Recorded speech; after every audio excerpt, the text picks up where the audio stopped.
Joining us now is Maryland Democrat Senator and member of the Senate Finance and Foreign Relations Committees, Ben Cardin. Senator, welcome. Mike, it's good to be with you. Thank you. What is your assessment of what we've been seeing at the southern border? Well, it just cries out for the fact that we really do need comprehensive immigration reform. I've been to McAllen, Texas, so I know what's happening there. We have a global problem in regards to displaced individuals, but clearly at our southern border, we need to have a policy that reflects the values of America. We certainly do not want to see divided families that occurred under the prior administration. That's unconscionable and against our values. But we need to have a sensible policy to protect people who are at risk, but also to make sure we have secure borders. As you well know, comprehensive immigration reform has been tough to get across the finish line. Are there some a la carte measures that you think might have common ground between the two parties that are perhaps more realistic in getting done? Well, we're going to try to make progress wherever we can. I mean, obviously, we have the concerns on the southern border itself when we see flare-ups of violence that has taken place, the separation of families, which was unconscionable.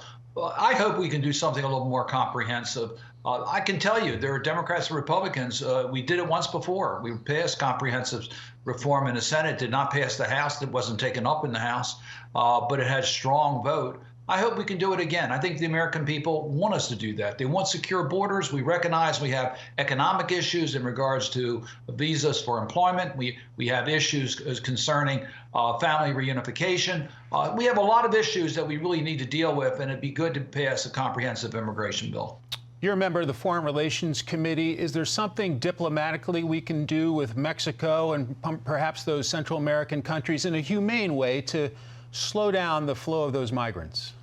Oh, absolutely. Particularly in Central America, we need to have a policy that helps the governments of Central America in regards to good governance, dealing with corruption, dealing with the drug trafficking, but also economic opportunity for their people. It's in our interest. And when we do that, we'll see less pressure for people feeling that they have to leave in order to protect their families. So yes, we need to work in partnership with the countries in our hemisphere. And I think that can make a big difference in the number of people that are migrating to our border. To the $1.9 trillion funding bill that just passed the Senate, make the case, sir, for progressives in the House why they should support this bill.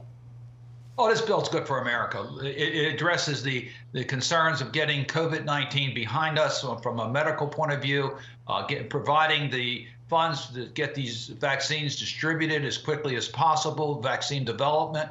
It provides monies for our schools to open safely. It takes so many of our families out of poverty with the changes in the tax code, as well as protecting those who are unemployed, helps small businesses by targeting the aid. It's really a bill that targets the aid to those who need it, provides help for American families, helps get our economy back on track. Look, this is a major bill. It's a bill that has the strong support of a broad section of America. It's not a partisan bill, although I regret we didn't get any Republican votes on the bill. It's not a partisan bill. It's a bill to help America, and I hope the House will pass it quickly. Well, to take the other side's point, what about concerns about debt and also possibly inflation, sir? Well, look, most economists are telling us that we are far below where we were pre-COVID from the point of view of our economy.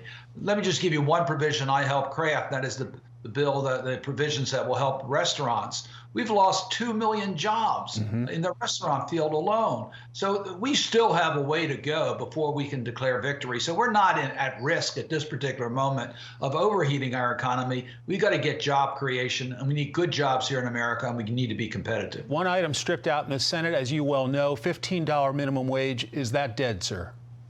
No, I don't think the minimum wage is at all. I was listening to Senator Manchin this morning on some of the shows where he was saying, I think rightly so, just about every member of the Senate is in favor of increasing the minimum wage. Let's see whether we can't get a bipartisan agreement to move that forward. I support a $15 minimum wage over a period of time, but let's sit down and see what we can work out and try to get this done with bipartisan support. Senator Ben Cardin of the great state of Maryland, thanks for your time, sir.